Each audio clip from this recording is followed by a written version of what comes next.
And welcome in to another episode of Building the Board, brought to you by OnTap Sportsnet. My name is Quinten Krzysko. I am joined by Steve Letizia and Jacob Infante this fine afternoon, evening, whatever you're going to call it, to talk about some defensive tackle prospects for the Chicago Bears. Starting with Steve, how are you doing this evening? Doing pretty good. Love talking defensive linemen in general. It's obviously a huge need for the Bears, so excited to talk with Q and Jacob as well. Jacob's the OG Bears Twitter guy, so Bears draft guy. So really excited to hear what you guys' thoughts more than anything. Jacob, how you doing?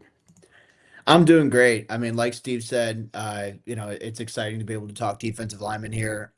It's nuts to think the draft's only a month away. But it's been, a fun process the whole way through, and I'm excited to just set up shop and talk ball with you guys. Yeah, so anyone who hasn't kept up with our Building the Board project this year, we're doing these episodes a little differently. We're bringing some March Madness vibes to it, where if you're not watching and only listening, we have a bracket up on the screen, 1 through 16.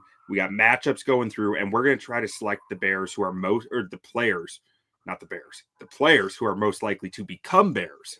So hopefully the winner is the eventual Chicago Bear that we're talking about.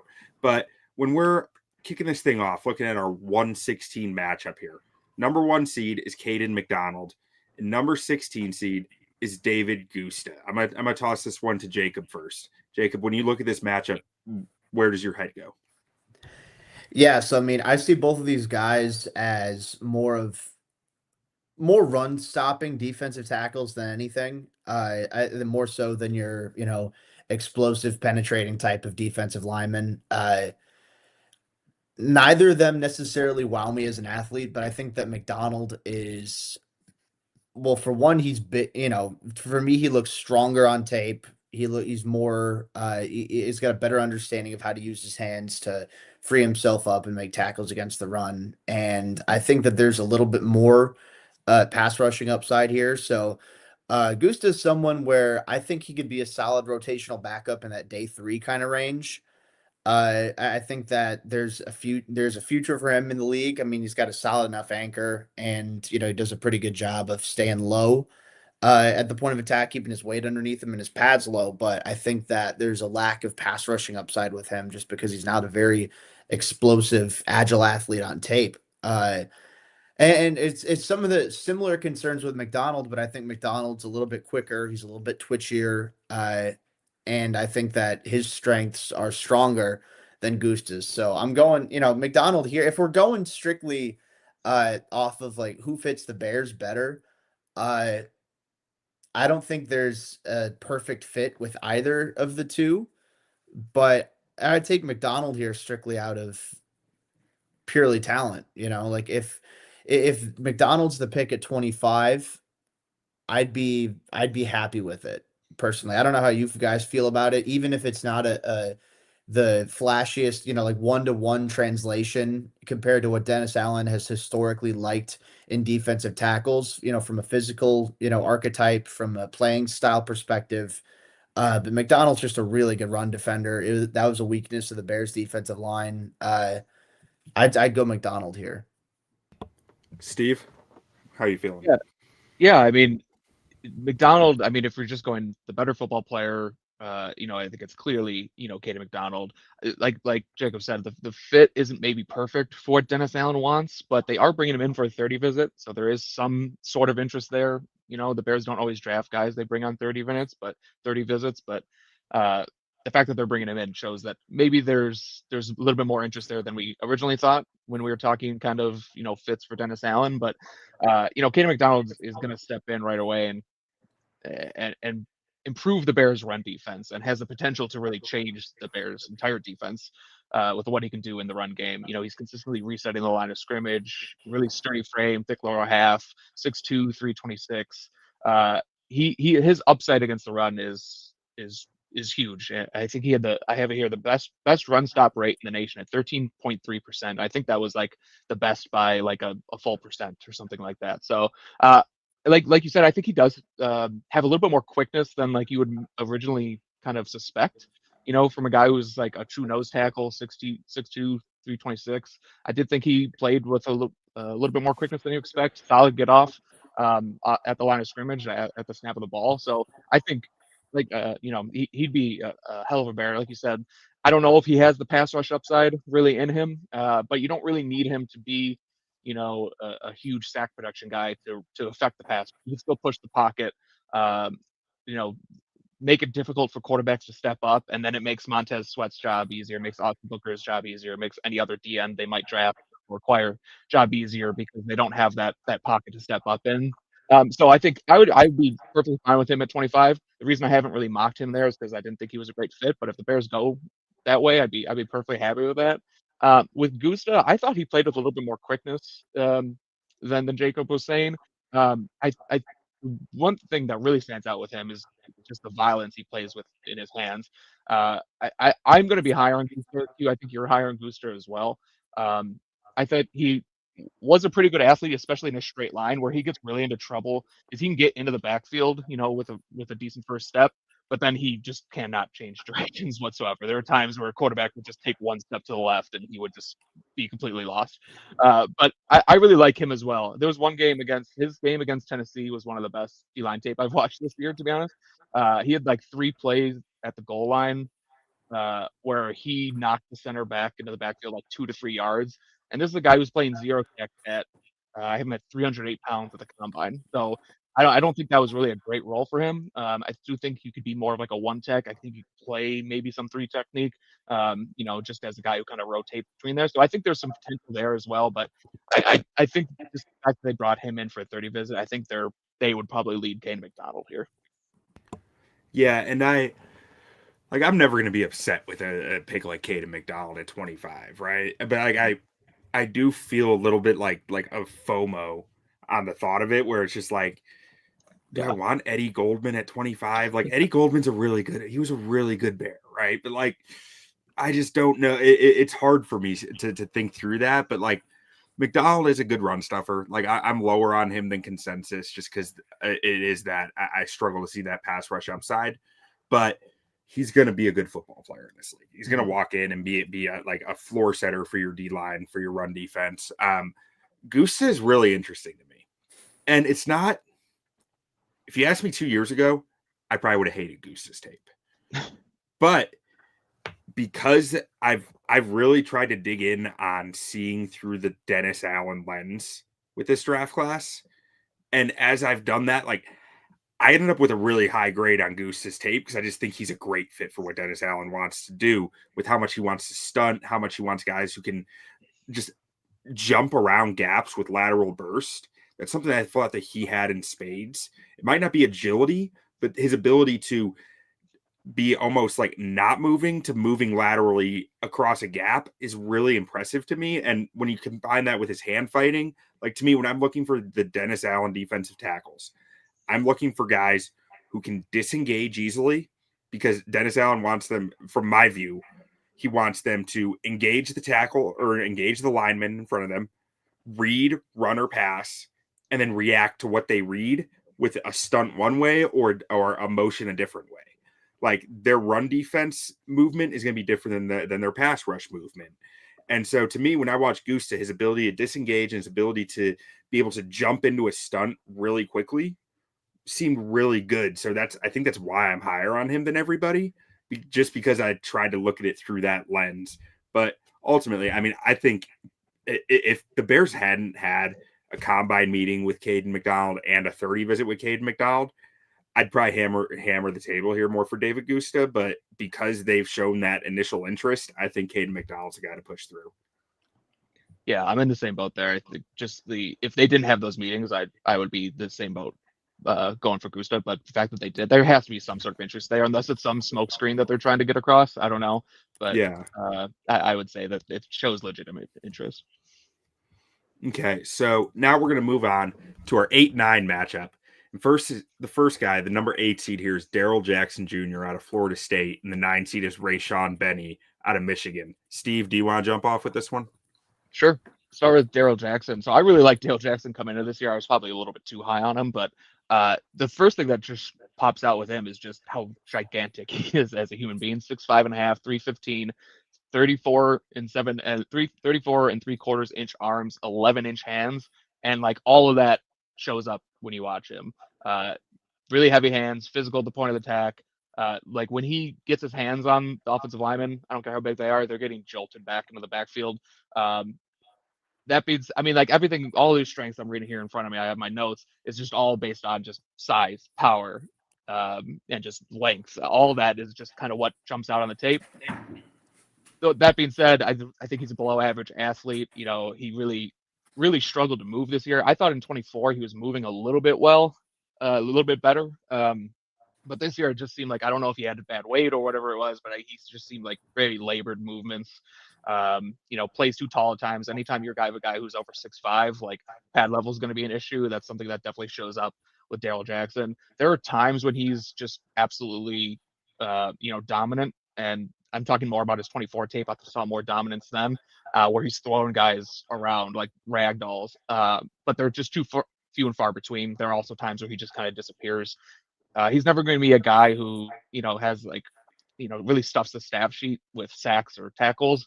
But I think he can be a guy who just takes up space and eats blockers. Probably not, I would say definitely not what the Bears are looking for.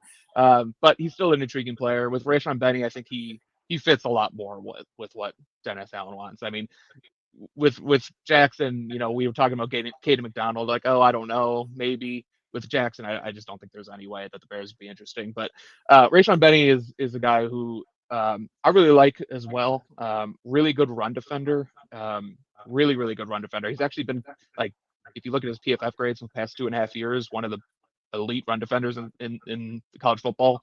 For the last 2.5 years, he's got really long arms, for his size, 6'3", 298, but he's got almost 34-inch arms. He uses them really well. The pass rush, plan and potential really is where it's lacking there. I think he's got some potential to grow as a pass rusher, because I do think he's athletic, moves pretty well, but he just has no plan. If his first, move doesn't work, if his first step doesn't hit, then he just kind of gets lost in the shuffle. But I think he can come in, be a really good run defender, and then hopefully you can kind of bring out that pass rush potential from him down the road. Jacob, how you feeling about this matchup? Yeah, so I'm kind of in a similar boat here. I think that, so in a broader perspective, not narrowing down, specific to one team's needs, I do have a higher grade on Jackson than I do on Benny. But I think looking at what Jackson's good at and what his weaknesses are, I think there's, definitely a little bit of a, an odd fit in Chicago for sure. I think that, like Steve said, when you have like such a tall defensive lineman, a guy who's measured 6'5.5", close to 6'6", it's, you see with like Javon Dexter, for example, all the time, different kind of the body type, but on the field, but still like taller guys, it's naturally tougher for them to get low at the point of attack, to get that bend in their knees and to win with leverage, properly. Jackson, I think, can really fit that bill. He's got that raw strength. He's got, the size, the length, the, the grip strength, the physicality. And, there have been times where, like in game, like I know at one point, like his max was 20.6 miles per hour. They timed him at in full pads. And so there's raw speed with Jackson for sure. But I think that it doesn't always pop up just because, the get off is a little too slow, where, he has that build up speed, which is a little bit rare. Usually it's the other way around with defensive tackles. I think Jackson has that build up speed, but his short area quickness is lacking a little bit. And I say that I don't necessarily think Benny's a tremendous athlete at defensive tackle either. I think that, I think there's reason to have some concerns for a guy who's sub 300 pounds to not necessarily fire off the ball, or to I mean, is acceleration's all right. It comes down to the chase down. Athleticism just isn't all that great to me. But I see a lot of the same strengths that Steve mentioned. I really like what he brings to the table against the run. I think he has a good there's good hand activity there. There's good, length and, all things considered. I come away, yeah, he has a good understanding of, all right, a runner's coming up my gap. This is where and how I need to free up my hands and be able to make a play against the run. I think Benny does a good job of that. Uh, specific to this matchup, I lean Benny just as a fit for Chicago. And I don't think he's like a seamless fit necessarily because if we are going down the more explosive penetrating defensive line types, then I don't think either of these guys are going to be your top choice. But I do think that Benny has, I think his weaknesses are a little more manageable in this system, whereas Jackson just feels like an odd fit. He's a really talented football player, and Jackson, he's a physical freak. But I kind of lean Benny here just as a fit for Chicago because I think Jackson's his weaknesses are just it doesn't really match up well with what I get the sense Chicago wants up the middle. Yeah, and that's really what I think a lot of it comes down to is really like I thought Jackson was a really pretty impressive athlete for his size, but like I just don't know if he fits. And he's so raw in a lot of ways. Like he's just a barbarian out there in my mind. Like he's just out there smacking heads and like it might be good, it might be bad, but he's gonna come outstanding, and someone else is gonna be on the ground. I just don't know if it's gonna help the play. Like he's still learning how to play football, which I love. I love those type of prospects typically too more than I should, but at the end of the day, I don't think Dennis Allen cares about those type of prospects because he wants guys who control the point of attack and execute a system correctly.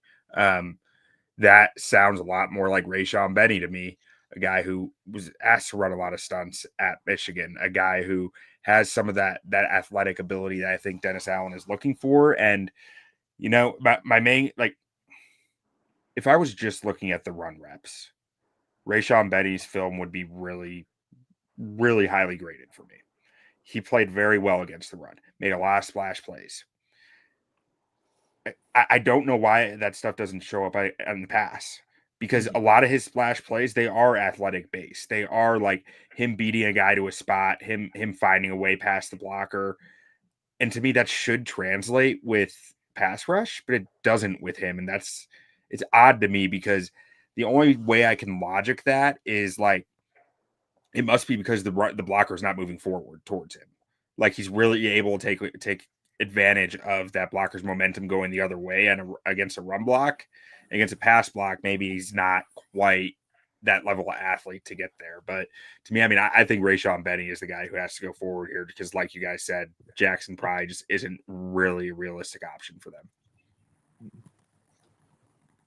All right, we'll go ahead and move Rayshaun Benny forward, and we'll get to our 5-12 matchup. 5 seed out of Texas Tech is Lee Hunter. 12 seed out of Clemson is DeMonte Capehart. So we got the battle of two nose tackles here. I'll toss this one back to Jacob first. Jacob, what do you think here? Yeah, so I'm very happy that Capehart ended up having the combine that he had because I think that he was kind of fading into the background a little too much. He's not a flawless prospect at defensive tackle by any means, but I think that I think he was much more physically talented than a lot of people were giving him credit for, and I think part of it was just he was solid for a long time at Clemson. He was never amazing necessarily when you watch him on tape, but he was someone who he was still contributing a decent amount. Uh, I came away really impressed with just the violence he plays with in the run game. I think that especially going back. Admittedly, I watched a little bit more of his 2024 tape than his 2025 stuff, but uh, I came away impressed with how he battles through contact, the play strength that he has when he locks up with the opposing blockers. I think he's able to push the pocket pretty well with speed to power, just keeping his legs churning and having, those active hands. And I think, his first step quickness is really impressive for that big of a guy. And the testing showed, a 1.7 10-yard split, a 4.85 40-yard dash. Uh, really, those are legit numbers for a guy who's 6'5" and 313 pounds. Long arms, huge hands. I will say that I do have Hunter as a higher like overall prospect, but I think it goes back to, does he fit what the Bears want? I don't necessarily think so. I mean, for one, the testing, I know that's not a total disqualifier, but the testing wasn't very good. I think the tape is definitely better, and it's one of those situations where uh, just the relative athletic score metric, a lot of people are going to point to that. It's not necessarily very kind to most nose tackles, just because that's it doesn't truly reflect what all their value brings to the table. uh Hunter, I think, has good size adjusted quickness. He's a little, yeah, a little big around the middle for my liking. I want to see if possible to you know lean, get some of that, turn that into lean mass. For a bigger guy, though, he does move pretty well. You see some of the straight line quickness when he gets out in the open field. uh I think that there's some flashes of good hand movement with Hunter. I think he's got, he used the push pull well. I like his swim move. There are a couple instances throughout games where it's like, all right, he can make this work. Uh, I For a guy who's as big as he is, his play strength is good. I think it could be a little better. And chalk that up to whatever. Maybe center of gravity can get a little bit lower. Do whatever you want, but I think that still, Hunter's a lot on potential right now. I'm specific for Chicago. I'm leaning Capehart here on this one, honestly. Steve, what are your thoughts? Yeah, I mean, I've heard very similarly to Jacob. Yeah, Lee Hunter, he obviously tested as a really bad athlete, like Jacob said. That isn't necessarily the worst thing for a nose tackle, because a lot of good nose tackles that tested poorly and turned into really good pros. I did think that, like you said, I thought he flashed more quickness than his testing would than his testing showed. I'm not going to say he's like the most athletic or quickest defensive tackle, but I thought he was going to be at least a little bit more respectable than that. Um, and then the one thing I liked about him is I feel like he is pretty smart, a smart player. Like, he identifies down blacks pretty quickly. He, sees the double teams coming and can adjust to them, pretty well. But yeah, I kind of agree. I think for the Bears specifically, I don't see Lee Hunter being a great fit. But I do like DeMonte Capehart. DeMonte Capehart's interesting because I do think he's a better fit, but he's also a 6'5" defensive tackle, 6'5", 315, which isn't necessarily what Dennis Allen looks for. But when you look at like the traits that he brings to the table, I think that is more what Dennis Allen, looks for, with talking about his, initial quickness off the snap, the ability to just kind of shoot a gap and get into the backfield and be disruptive. I think he flashes some of the highest level plays you'll see in this draft class. Like, if you just grade the flashes, like, you're gonna be like, oh my god, this guy's a first round talent. But I feel like he just disappears for like long stretches of times where he does like nothing then and just kind of gets lost in the shuffle. The thing about him is, he's going to be 4 years old as a rookie. He played he didn't play a lot of snaps in college despite playing, I believe, 5 or 6 years. So that's kind of just like a question mark I have for him. Why wasn't he playing more? Why wasn't he more dominant on a snap-to-snap basis when you have all this athletic, upside, and you have this great size and this great strength and great power? Why weren't you more dominant at a younger age? And even when you were, an older prospect, it was still kind of hit or miss there. But I still like the player. I do think that he would be, if just between Lee Hunter and DeMonte Capehart, I do think Capehart is more likely for the Bears. Yeah, I agree. I think Capehart's the guy we're pushing through here, but I mean, it's weird, man. Like, 892 snaps across 57 games, 6 seasons. It's weird. And like, I remember 3 years ago, the first time this guy went on my radar, seeing a run rep from him, be like, oh shit, okay, this guy, like, I gotta watch out for this guy. And he's been on my draft list every year since then. And I was like, when is this guy finally going to come out? Why doesn't he play football? Like, I don't know if there were any injuries there or anything, but like you said, Steve, Capehart's like highlight film is up there with anybody. It's insane. Some of the run reps that this guy has, some of the just like the pure power and burst that he generates is wild. Now, I'm going to talk a little bit on Lee Hunter because I am a Texas Tech grad and I do love me some Lee Hunter. He's a very unique player, right? Like, he's, as a nose tackle, I feel like he wins in weird ways with a lot of upper body strength and torque that, like, I've said this a few times already, but like I'm not saying he is this guy, but he reminds me of Akeem Hicks in some ways. The way that he's able to just like manhandle guys with his upper body and use that core strength to torque guys out of position and just like get free is really impressive and something that you don't see a lot of defenders doing. I do think he does have some skinny legs though for a nose tackle, which is like interesting. I'm not sure I'd say that that's the same as Akeem. I do think Akeem had a little bit skinnier legs, but like he wasn't skinny anywhere. But anyways, I'm getting off topic here. We're going to push DeMonte Capehart through here because I think that he's a guy who's going to Dennis Allen is much more likely to pick him in the fourth round if he still gets there. That's kind of where I thought he should be before the athletic testing. Then he has to take Lee Hunter in the first or second round. But let's keep this moving. Let's get to our 4-13 matchup. 4 seed out of Georgia, we have Christen Miller, and 13 seed out of Mizzou, we have Chris McClellan. Steve, I'll toss this one to you first. All right. First of all, I got to give a shout out to Q because the first time I watched Christen Miller, I liked him, but I was a little bit lower on him.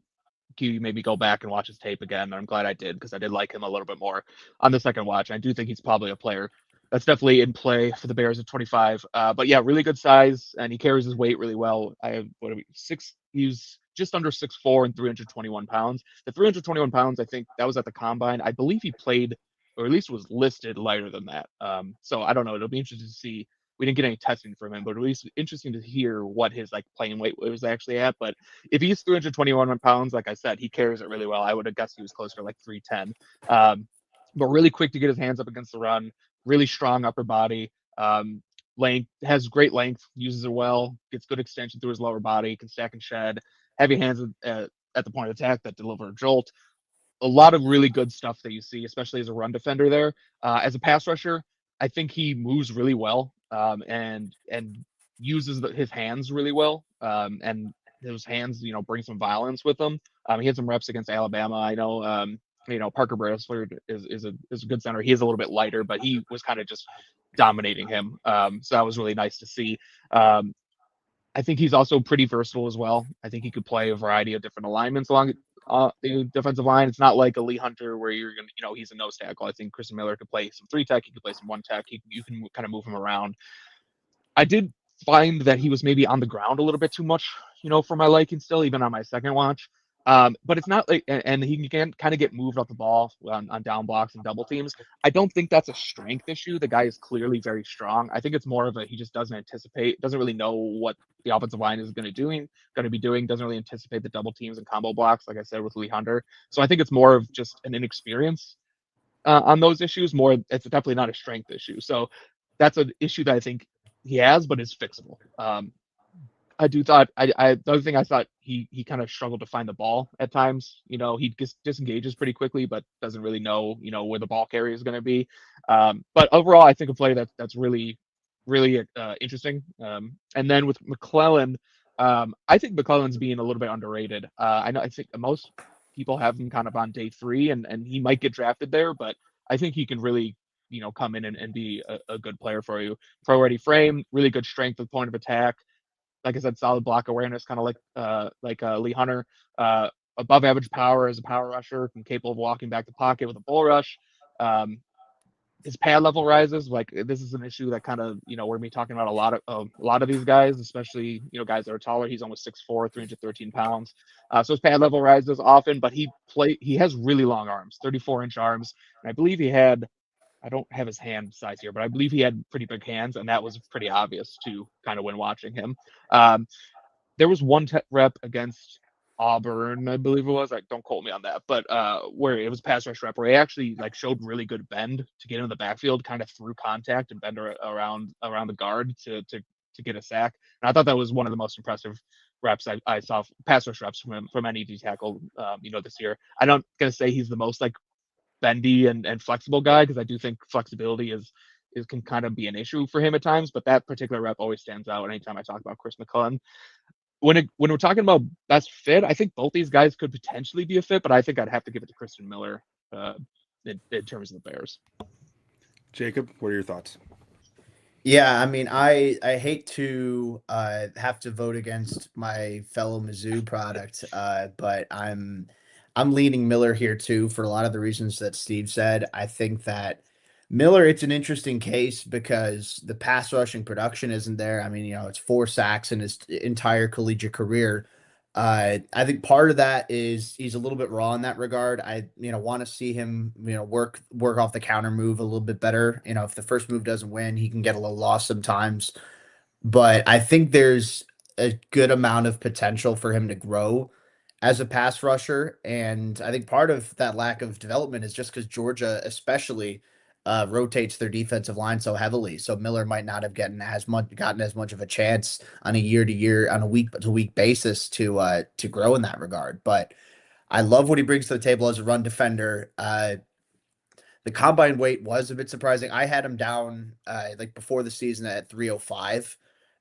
So to have him, come in the 320 range, I'm with Steve, and that it's going to be interesting to see what people think is, in the pros or in what he wants his place weight to be at the next level too. But I see some quickness on tape. I see the physicality, I see better weight distribution than I do with McClellan. And no, like I like McClellan a lot. I have him as a, like you guys were saying, kind of the consensus is him as like an early day 3. I have him like just inside my top 100. So in like that fringe round 3, round 4 kind of grade where like if someone uses a comp 3rd round pick on him, I think that'd be a good value.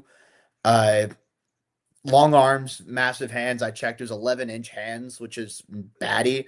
I think for such a thickly built, like a big defensive lineman, he's got good straight line speed, all things considered. But yeah, I think the pad level, the change of direction is an issue.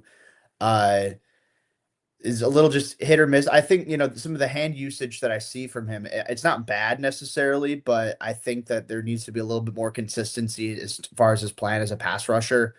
Uh, but I mean, both these guys are talented players for sure. But if we're going for purely Bears fits, I'm taking Miller here. I think that you can't go wrong. Like I think they're both pretty good players, and if the Bears end up taking McClellan, like late in the 3rd round after not taking a defensive tackle before then, I'd be perfectly content with that. But I think Miller's a better fit, and truth be told, I'd be satisfied with him at 25. That's not the guy I'm pounding the table for, but if that is the pick, I'm like, all right, well, the defensive line definitely got better.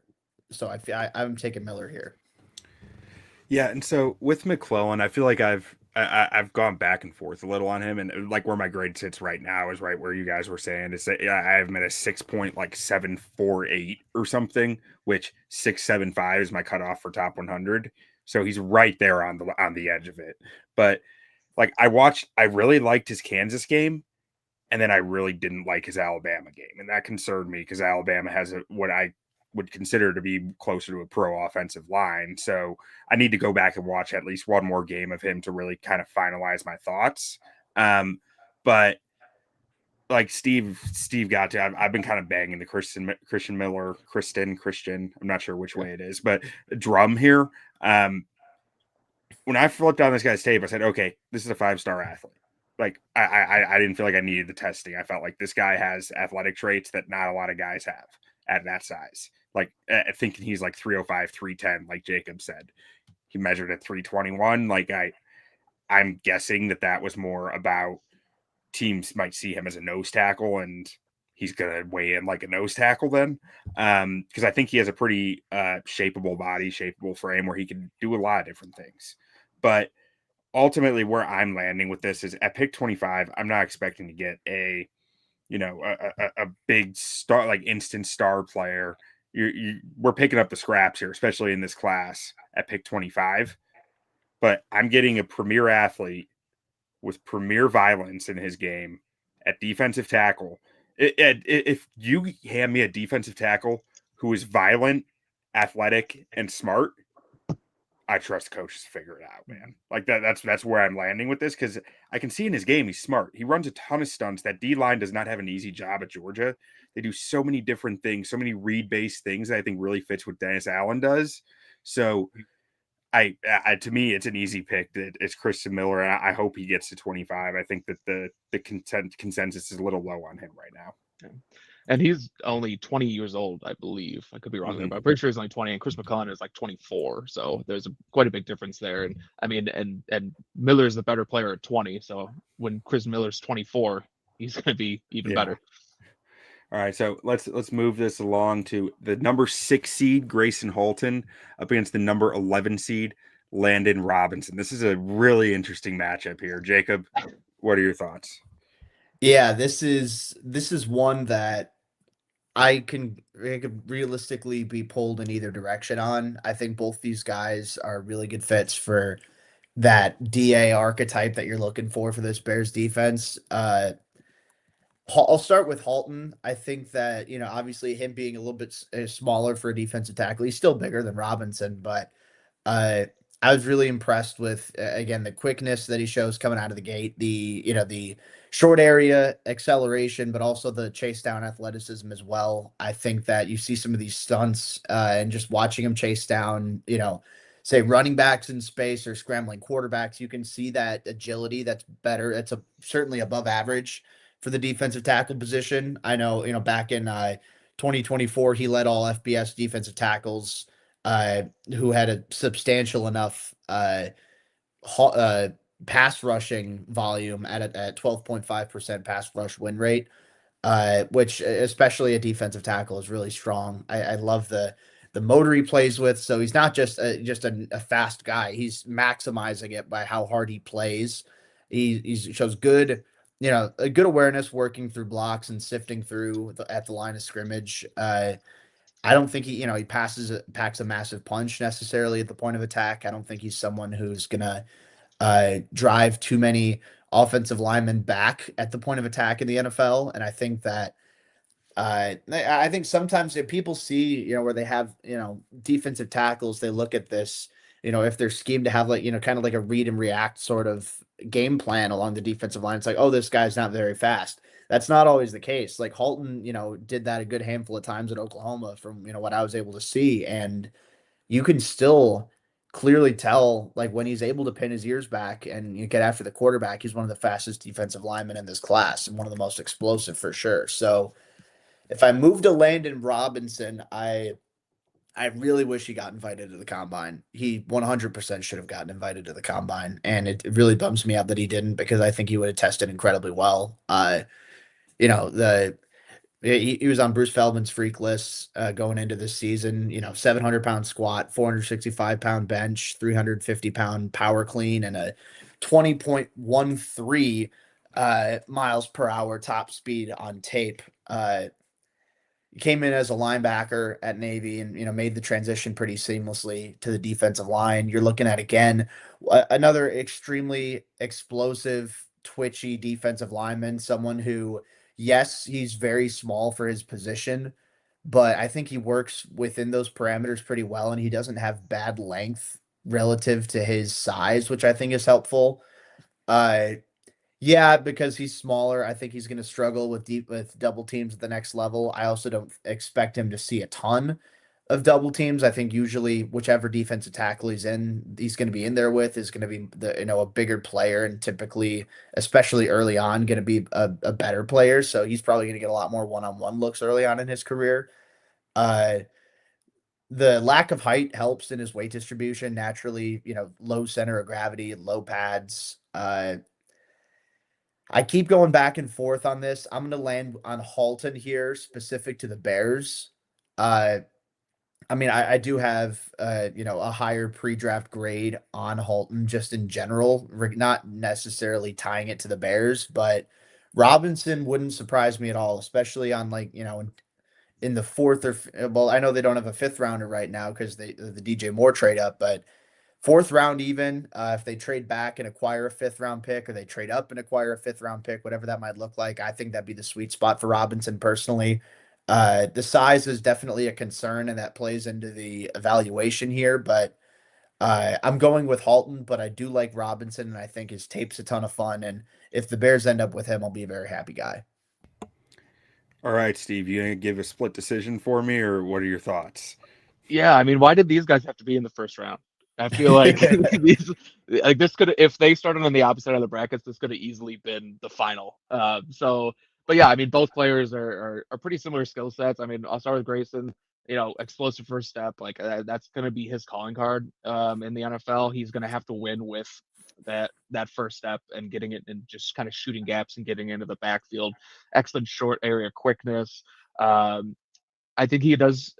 He's not like Jacob said, like he's not going to be the best against double teams. That's not going to be really like his calling card. But I do think he plays with some natural leverage in one-on-one situations. I think he can kind of do what you said that Dennis Allen wants, kind of stack, read and react, and then get upfield if he needs to. I think he's more of a kind of a straight line athlete.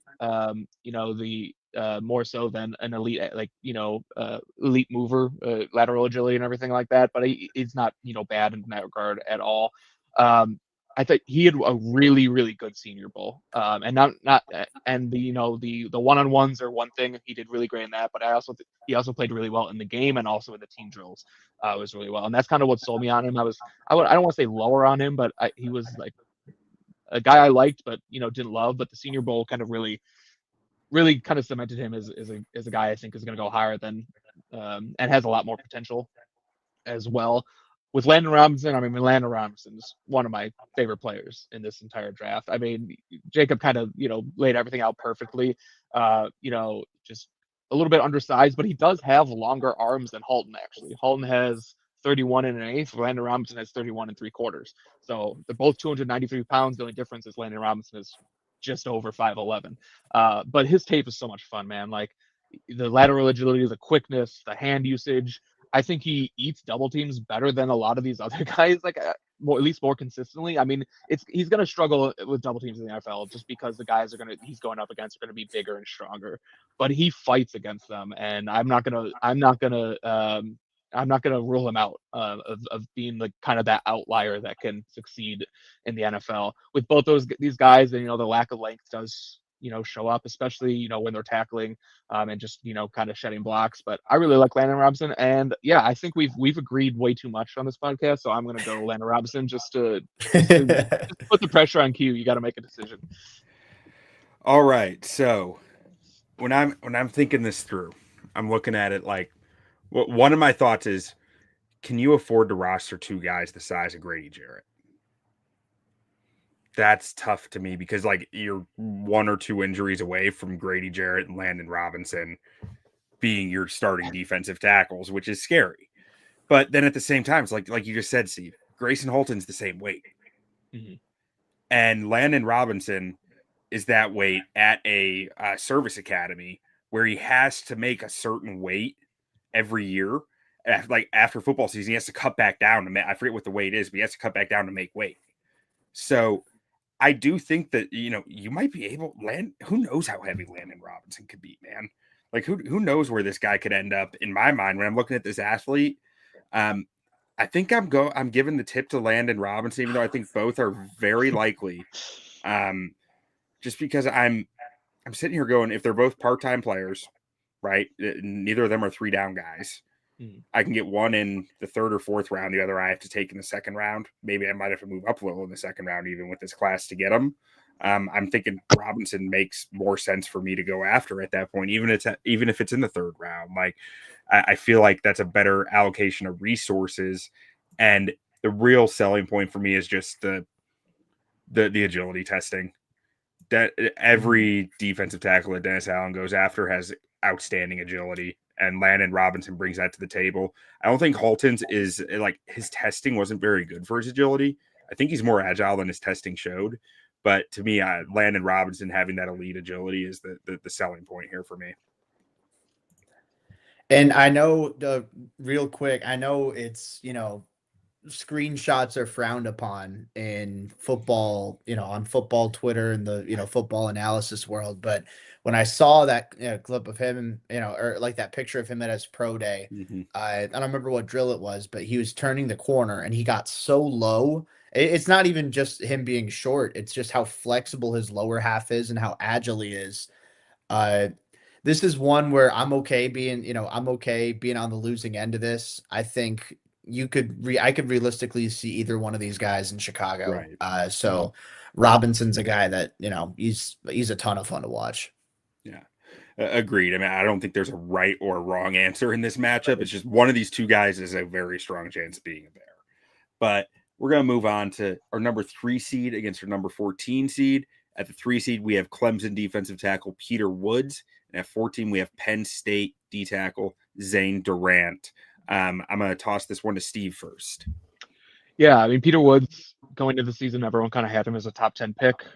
He didn't really have the year everyone was hoping for, so he does kind of seem like he's in play for the Bears now. And I know people, even Bears fans, are getting kind of lower on him. I'm gonna be probably more in line with him being the pick at 25, because he's not the perfect prospect, but he does a lot of things well that you want. And in this draft class, where I think it's just frankly a weak draft class, you're probably not going to get a whole lot of star power at that pick 25. So if you can get a guy with Peter Woods' pedigree, pedigree, and then just abilities, I think that's a really solid selection. But brings over good overall size, impressive mobility and quickness. I think he's more of like a fluid mover maybe than like an elite athlete, but I think he's definitely a functional athlete. Strong upper body, powerful hands. Fires his hands quickly and keeping them tight to protect his chest. Doesn't let offensive linemen in his chest too often. Shows the ability to challenge double teams. I don't know if he's necessarily the best against double teams, but he could definitely hold his own. I think in one-on-one situations, he's one of the better run defenders in this class because he can stack and shed. Really good first step.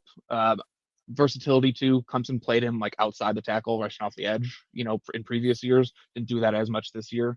Maybe that's why his tape was fell off a little bit. But I think the fact that they were even felt comfortable playing outside the tackle is a good thing. The limited pass rush production, and still he's still developing there. I don't think he's ever going to be an elite pass rusher, and that's kind of if you're using a first round pick, you probably want a guy who's going to be an elite pass rusher. But I think he does have a little bit more room to grow there, even if he's not going to be an elite guy. His hand usage is still a work in progress. Like I said, a lot of these guys, he's not super tall, but he does have his pad level kind of go up at times. Short arms, definitely show up from time to time, especially as a tackler. And there were times where I think he tried to do like kind of like a Euro step, cross chop, and the lateral agility I just didn't think was really there for him to do that at a high level as a pass rusher in the NFL. But like I said, I think he's more of like a fluid mover than an elite athlete. But he did have a 1.67, 10-yard split. He didn't run the 40, but he did run the 10-yard split, which is pretty good, especially for a guy who's 300 pounds. And then with Durant, another guy. I mean, he's very similar to Landon Robinson and Gracen Halton. He's kind of in that same vein. A guy who's undersized, 6'1", 290, but has a really good initial burst off the snap, and that's how he's got to have to win. He's going to have to get off the ball quickly and not let guys get their hands on him, because once they do get their hands on him, it's kind of the rep is over. So he's not. I'm probably going to be a little bit lower on Zane Durant, because while he is kind of the same size as Robinson or Halton, I thought Halton and Robinson, their size shows up, but not as often as it does for Durant. I thought his size limitations really kind of showed up a little bit too much. So I think he is. I think that being said, Durant is definitely a fit for the Bears. But if I have to pick one of these guys, I'm going to go with Peter Woods. Jacob? Yeah, I'm going to take Woods here, and I think, I'm in agreement with Steve. I think if you're looking at the 25th overall pick in this draft, I think in this class specifically, you're never going to find a flawless prospect. And I think that so many people, Bears fans, I love you, but I'll point to this specifically. They're like, oh, why would the Bears take a defensive tackle who didn't have a ton of sacks? Or why would the Bears take this edge rusher who has short arms or something, or, this guy who's 25 years, whatever. Like nobody's going to be flawless that you're taking at 25. You're accepting them at face value of, okay, this is a flawed prospect, but they have some really intriguing tools that project them well at the next level. I think Peter Woods fits that bill where, the pass rushing production wasn't amazing. And, especially in, 2025, the tape did drop off a little bit. And, he's got shorter arms, but I look at this defensive tackle class and it's a lot of specialists to me. There's not a true blue chip in the bunch. I think if there's one guy who has the potential to be a 3-down starter the quickest in his NFL career, I think Peter Woods is that guy. And I think that a lot of it comes from he's intelligent and he's powerful in the run game. I really like what he brings to the table there. I think he can be a very effective three technique defensive tackle, stopping the run. Like Steve mentioned, Clemson had him moving around a bit. They have him rushing off the edge, kick him as a 5 tech, 4 tech, whatever the case may be.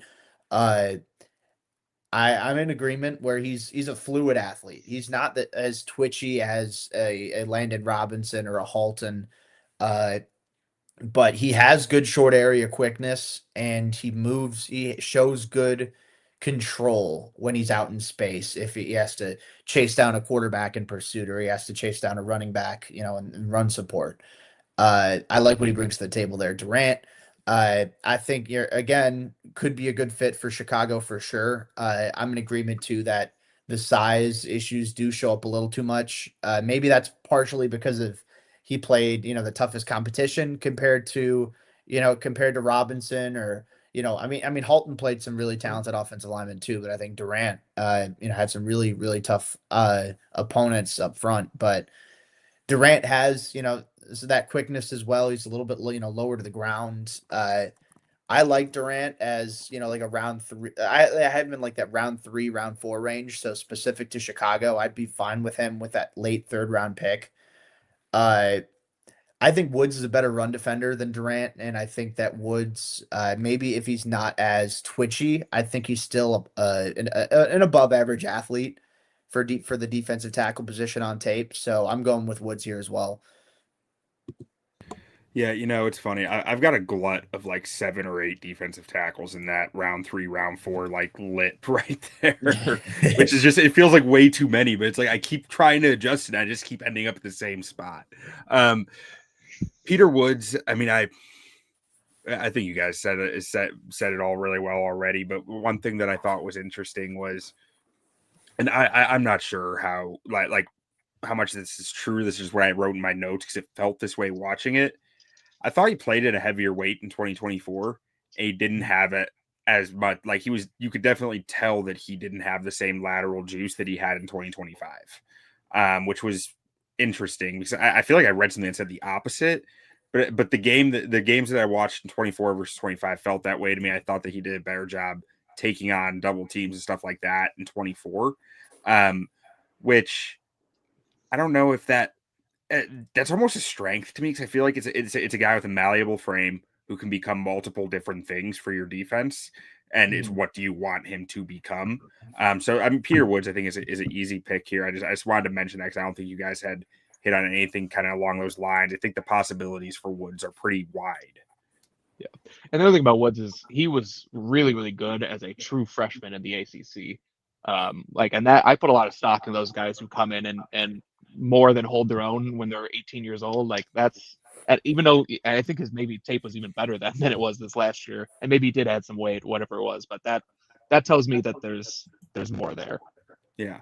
All right, so let's move this on to our next matchup. The 7-10 7 seed, we have Domonique Orange out of Iowa State, and 10 seed we have Dontay Corleone out of Cincinnati. Toss one to Jacob first. Yeah, so this is another one where it's very interesting that these two are going up against each other. I look at both of them. I don't necessarily get the sense that either one of them is going to be a seamless fit in Chicago. Some similar strengths, some similar weaknesses here. I'll start with Big Citrus, Domonique Orange. Again, that's my favorite nickname of any prospect in this draft class, which I love that. But yeah, tremendous, weight room strength, 650-pound squat, 450-pound bench. It's tested as having, a 34-inch vertical in at least I have in my notes, over the off season at Iowa State.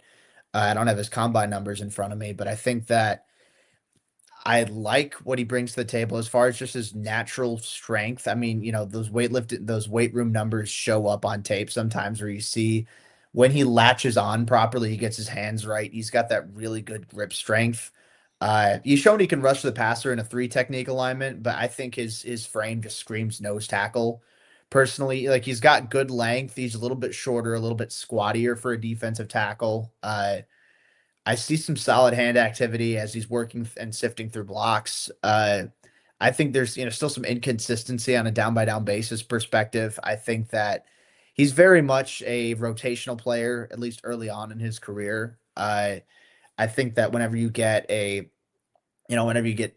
blockers or reach blockers going up against him, depending on what his alignment is, he doesn't stand his ground necessarily as well as I'd hope for a guy who's as big as he is. I think part of that comes down to just the footwork and the body control. There's some instances where he can pop up a little bit upright at the point of attack as well. I like what Orange brings to the table. I think he has some solid raw quickness for such a big dude. And I think that the strength is there. It's just I want to see more consistency. And then Corleone, I see some of the same, honestly. Like he has that squatty, stereotypical kind of nose tackle build. He's a really productive player. As as a redshirt freshman at Cincinnati, had a pretty solid, consistent presence in that defense over the course of his time in college. I like the raw power that he brings to the table as well. Even if he's not the tallest or necessarily the fastest. At the combine, he was 6'1", 340 pounds. That is what I want to call him isn't safe for it's not PG. But you can fill in the blanks from there. He's a short, wide man. I like what he brings to the table. Yeah. There, yeah. So, heavy hands, strong anchor. I like that. Maybe there's a little bit more contact balance. I feel like working with Corleone as opposed to Orange. But yeah, I don't think the athleticism is tremendous. I know he is a blood clot to his name from back in 2024. The short area quickness is solid. It lacks significant agility, and I don't think he pushes the pocket incredibly well as a pass rusher. This one can go either way for me. I look at it, and they could be either one of these guys could be solid run defenders at the next level, but I don't know how well they fit Chicago. I'm leaning Orange here, but I could probably go either way on this one. Steve, how about you? Yeah, I'm probably leaning Orange too. But yeah, they're very similar players. Going to probably fill similar roles in the NFL. But yeah, with Orange, really good frame, shows solid burst off the snap. He is going to probably going to be making his living as a two gapper, but I do think he offered a little bit more, a utility maybe in a one gap scheme, but really good, with his hands, really powerful hands, upper body strength is, off the chart. Keeps his feet moving through contact. He can even make, tackles through contact, which is good. I do think that he's a little bit slow to disengage. And like Jacob said, the balance issues, he's kind of just on the ground a little bit too much, plays with a narrow base, pad level rises a little bit. Pass rush production, isn't anything to write home about. I don't think he's going to be a great pass rusher in the NFL, but he could maybe be a guy who, pushes the pocket a little bit. And then with Corleone, a lot of the similar stuff, like outstanding upper body strength. Wide. He actually probably does a better job, like Jacob said, of with his balance, maintaining a wide base at the point of attack. He's just going to be a guy who just takes up space and eats blockers. That's going to be what he does in the NFL. That's what he did in college. Really impressive player for a guy who's 6'1", 340 pounds. I thought he played maybe a little bit lighter previously, but like Jacob said, he had that blood clot issue in 24, I think it was. I don't know if he I feel like he put on some bad weight after that. So he definitely carries some bad weight around the middle, but I think this is going to be a guy. I mean, my comp for him is probably going to be like Andrew Billings. I think that's kind of what you're hoping for. And Andrew Billings did develop into a much better pass rusher than he was, coming out of college. Coming out of college, he was just a run stuffer. I don't know if Corleone can get to that level, but we just saw that Dennis Allen doesn't really want Andrew Billings. So I feel like that's kind of what you're getting here. So a good player. I just don't know if it's a fit for the Bears. So I'm going to go Orange. Yeah. So I mean, I think the comp with Andrew Billings would be 2025 Andrew Billings, not 2024, 2023 Right. Andrew Billings. At which I don't know if people realize this. Andrew Billings had an 89th percentile broad jump. I don't believe you. He had an You're making insane. that up. I mean, he was 311 pounds coming out of the combine, so he was lighter, but like But he still. has wild burst. Like that's why he fit Eberflus's scheme so well, because he could one gap shoot the gap like nobody's business at the size he was. But that being said, I don't think Corleone has that same type of burst there, so that's why I said 2025 Billings. Like I could see that. Yeah. I'm fine with going with Orange here. My initial thought was probably Corleone because I think you could get him in the 5th round, and that's where Dennis Allen tends to invest in nose tackles is the late day 3 picks. But either way, I'm generally fine here. Like I don't think either of these guys are strong fits for the Bears, so I'm fine with just moving this on to our 2 versus 15 seed. At the 2 seed, we have out of Florida Caleb Banks. And at the 15 seed out of Tennessee, Bryson Eason. And I'm going to toss this one to Jacob first because you turned me on to Bryson Eason.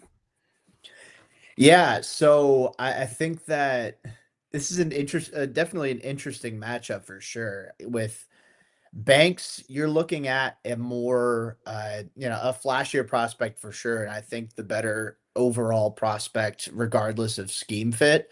I mean, guys 6'6", close to 330 pounds with 35-inch arms, massive hands.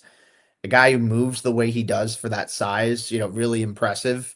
Uh, I think, you see the short area quickness when he has the chance to, pin his ears back and go after the quarterback is, really encouraging. Uh, Looked really good at the Senior Bowl, which I think is encouraging. I mean, I know that you have he had the broken foot that caused him to, miss time during the 2025 season, and he had another one at the combine after the fact. Ran well at the combine. 504 at that size with a 176 10-yard split is really good for a dude who's pushing 330 pounds, but definitely upright as you're going to get with a guy who's that tall. I think, the high hips, waist bender sort of playing style. It comes back to haunt him sometimes as a run defender, where you see too many missed tackles just because he can't break down super well and, wrap up with proper pad level, even being a bigger guy. But the raw play strength is there. I think he's got heavy hands. He can knock guys around to the point of attack. He's quick for such a big dude.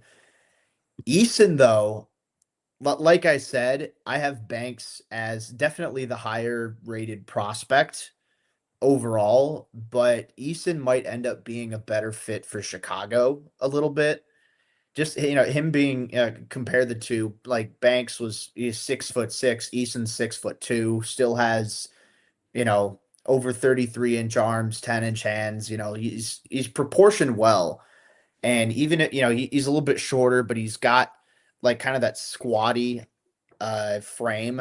And I look at him and I see someone who he's got some intriguing short area burst for a squattier guy. I think his first step is pretty good, all things considered. There's raw athleticism there and raw strength needed to stand his ground and to not get swallowed up as a run defender. I think that, there's also some intriguing hand quickness there too, where I don't think necessarily he has the most refined pass rushing plan, especially if he doesn't win initially. I think his counters leave a lot to be desired, but I like some of the quickness and the activity that he shows up front. That makes me think that, all right, he has that. He has some solid short area athleticism for his size. There's room for him to grow as a pass rusher, even being an older prospect. I think that there's some potential there. So dare I say, we have a 15-2 upset here. At least in my vote. Banks is certainly a higher rated prospect for me, but when you consider the question about Banks, how well is he going to fit in this system, given his pad level issues, given his, his missed tackles in the run game, and given the fact he has 2 broken feet in, the last calendar year, those are concerns to me. And Eason, you could get him a little bit later. Give me Eason. Give me Eason here. I'm with you, Jacob. I mean, a few weeks ago we had you came on the Bears on Tap podcast and we talked some about Caleb Banks. I told you then, like, he was my DT1 in this class, and I have had to since change that since finding out he broke his foot again, because that lowers a guy's floor for me a ton. Like, injury once, sure, but he's had a broken foot twice at 330 pounds. Like, that is terrifying to me. I had to lower his floor to just a guy who's barely in the NFL, because that's a real possibility for a guy who keeps breaking his foot with stress fractures. So now he's like DT4 for me. Like, it's still up there, but like it's still not as high as I was on him. But I love the player still. I think he's out. I hope the best for him. I hope the Bears don't draft him, because the Bears are not in a position where they can take that risk right now. They need someone who can contribute. Bryson Eason, though, like, I was really impressed with this guy's tape. Like, I think I have a high 4th round grade on him right now, and I think that like, I'll take that value all day, because I think he's a guy who can jump in, contribute day one. I think he shows, like, Dennis Allen likes his dogs, right? Like, he likes guys who have that all out mentality. I think Bryson Eason fits that to a T. His testing was shockingly awful. His shuttle was just like awful and dragged down his RAS. But that burst showed up in his athletic testing with a good broad jump. And, you know, I'm curious your guys' thoughts on this. I've noticed it with a few guys who have a really good 10-yard split, but a poor broad, or maybe just an average broad, or like an outstanding broad, but a poor 10-yard split. Like, how do you weigh that? Because I see those as measuring the same thing. Yeah, that's tough. I don't have a good answer for you. I wish I did. I think sometimes it's like with some of these, especially these like big guys, you know, they're not getting like, I don't know, they're not track athletes. So they're not always getting into like a 40-yard dash, you know, stance. So I think that might just be sometimes if they have like um, I don't know if they, I was gonna say if they have a bad 10-yard split, but then good jumps, that could be it. It's just they're just not comfortable Yeah, just doing kind that. of But one or honestly, the other. Like, right, yeah. I don't really have a good answer for you, but I 100% agree. Those are supposed to be measuring the same thing as explosiveness, and yeah, so it's weird to see a guy who has one but not the other. all right, well, I'm gonna go ahead and put Bryson Eason through, because we got 2. But Steve, do you want to add anything about either of these guys? Yeah, so I haven't watched Eason. I'm gonna hopefully get to him this weekend. But I'll just so I don't have anything to add there. But one thing, well, I do have one thing to add. You mentioned his agilities bringing down his RAS. I'm gonna say shout out to any of these guys who actually do the agilities, because there's a bunch of guys who, if they did the agilities, their RAS would get dragged down, but they just don't do it. So shout out to that. But with Caleb Banks, yeah, I mean, you guys kind of covered. I won't add, I won't get too much into the weeds on that because you guys covered a lot of it. But my one thing with him is this is a guy with rare physical traits, huge size, 35-inch arms, rare, athletic ability. Who knows what his RAS score would be if he didn't do it on a broken foot. So with that, it's like I wish he dominated on a more consistent basis, because he's bigger, stronger, more athletic than everyone, and he definitely had times of domination. But I wanted to see him just do it more often. If you are this freak athlete, why aren't you absolutely dominating every rep you go against? Like, he had definitely had games like the LSU game in 24, really stands out. That was probably one of his best games. That was a dominant performance.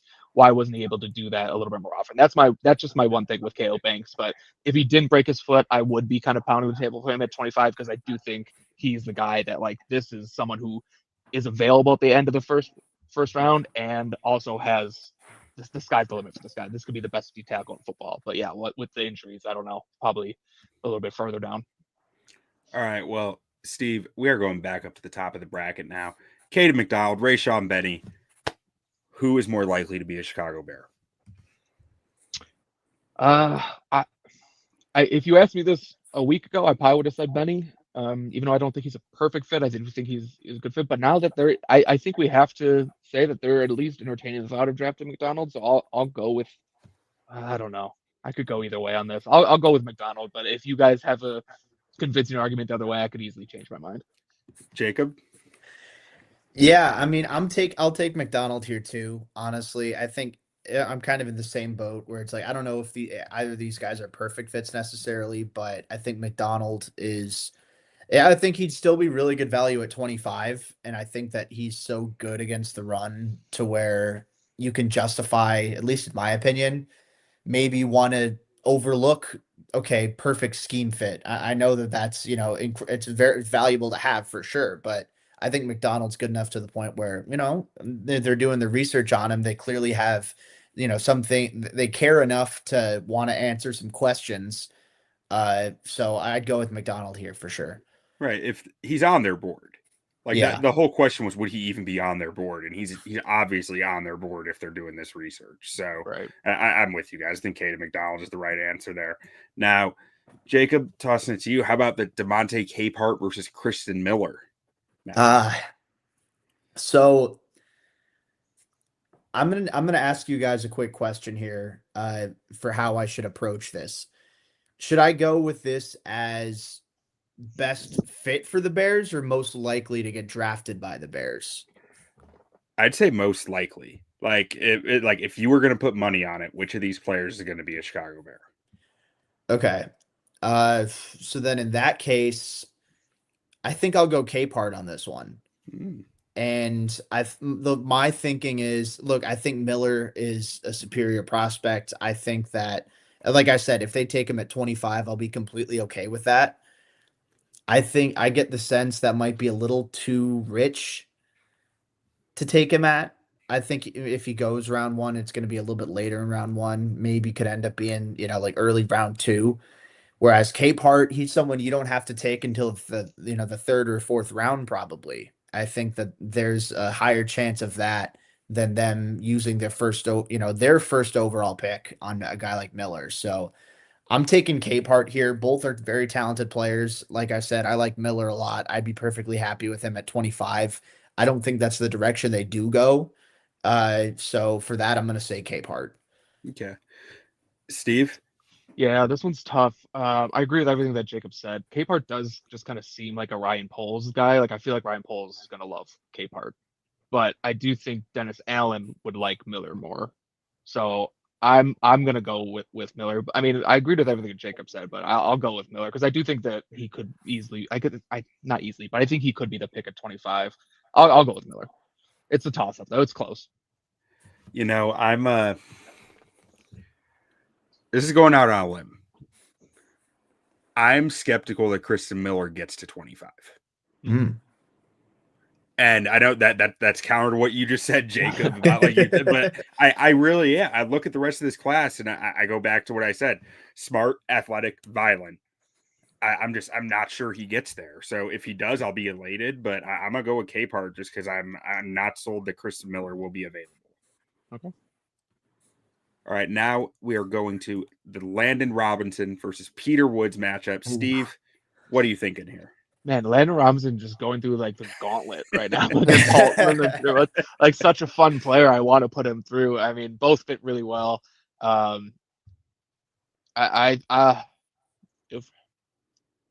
can I, man, I don't know.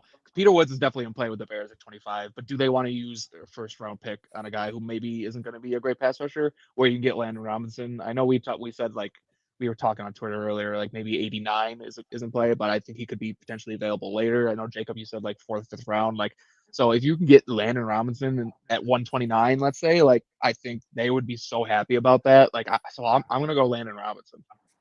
Okay. Jacob. Yeah, this is another really tough matchup. Landon Robinson's just getting, heavyweight matchup after heavyweight matchup. But which is ironic because the guys he's facing are a little lighter. But anyway, I think that this could really go either way. God. Okay. I'll take Woods. I'll take Woods here. And I agree. I think there's, a lot of validity in what Steve said for sure. And I agree that like if Robinson's there in, if he's there in like the fourth or fifth round, I think they'd be ecstatic. My only question with him is admittedly, I have no idea where the league sees Robinson going. And I think that makes it tougher to project him a little bit. I mean, and the Bears don't have a fifth round as it stands currently. If they acquire one, hell yeah. But I think the fact that he didn't get invited to the combine, I know that, non-combine invites get drafted, if in a pretty decent amount. You usually get 20, 25 of them or so. And Robinson, I expect, will definitely be one of them. But just because I find it difficult to project exactly where he's going to go, whereas with Woods, I think you have a little more clarity. I'm going to go with Woods on that end. Again, if Robinson's the pick, if Robinson ends up being a pick and, fourth round, I'd be ecstatic. If they get a fifth rounder, I'd be ecstatic. Third rounder, I think it's a little steep for me, but I definitely see the vision. And I think for a guy who fits the system, I could be talked into it. But just because of how broad of a range there is with him, I think Woods is a safer pick. So I'm going with Woods here. Yeah, and I'm gonna have to go with Woods here just because I think kind of counter to it. What I was just saying about Christen Miller, I think he's gonna be on most teams' draft boards. I think he's gonna be a real option no matter the scheme. I'm not sure I can say the same about Peter Woods. I think he's a more scheme dependent player from a size trait standpoint. And I think he fits the Bears. So if he's at 25, I think they're going to take him. So I think that there's a good chance he gets there. Whereas with Landon Robinson, I really like the way you put that, Jacob. There's a lot of mystery in where you're even going to be able to get him. So that just generally makes it tougher to project in my mind. But moving on to the final one in this round, we have Big Citrus going up against Bryson Eason. And Jacob, where are you going? What was it a couple of years ago? Was it St. Peter's who made it to the Sweet 16 Yeah. as a 15 seed? I think we might have to go with that because, like we talked about with Orange and Corleone, I don't think either of them are seamless fits in what the Bears need to do. Maybe there are better fits than Eason too, but I think Eason matches a little bit better. He's a little bit more explosive. He's a little bit more consistent in terms of his control as an athlete than Orange is. So I'm taking Eason here personally. Steve, do you want to give an opinion on this? Well, I mean, based on what you guys have said about Eason and what I know about Orange, I don't feel like Orange is a good fit. I'll pick Eason. I reserve the right to change that when I watch Eason this weekend. I'll make sure I tweet at both of you and say you guys are idiots for having Eason that far. But I'll go with Eason. I was going Eason either way. So yeah. Steve, back to you. We got back to the top in our final four here. We have Kayden McDonald against DeMonte Capehart. How you feeling? I feel kind of the same way I did with McDonald versus Benny. Like a week ago, I just said Capehart, no problem. But he's on their Kayden McDonald is on their board. They need to be better at defensive tackle stuff in the run. But then Jacob brought up good points last time with Capehart. You can get much later. I'll go with Capehart. No, I'm gonna go McDonald. I'm switching it up. It's McDonald. Ooh. Oh, okay. All right. Jacob. No, I dig that. Honestly, I think it's my biggest question was, is he going to be on their board? And he's clearly on their board. So that's kind of where I'm landing, to simplify. Yeah. Yeah, I think that's valid. I do. I don't know. I'm still going to lean Capehart here. I think it's, purely from a system perspective. I'll point back to you could get him a little bit later. I know. I don't know. And McDonald, again, I'd be very happy if they take him at 25. I'm not worried about, I'm not as pressed on the fact that he's not a seamless scheme fit, but I think that with the value that could be there at edge at 25, with the value that could be there, for defensive backs at 25, I think that there are a lot of different variables. McDonald might not even be there at 25. I mean, you don't know for sure. So I'm going to take Capehart here, but I mean, again, I think this is another one that could go either way. And if the Bears do take McDonald, I'll be happy personally. Yeah, I'm gonna go Capehart here, and it more than anything, it's about McDonald's competing with Akeem Mesidor, Keldrick Falk, all these different players like Dylan Tiedemann, EMW. There's a bunch of guys who I feel like if one of them falls, they're gonna go ahead of McDonald.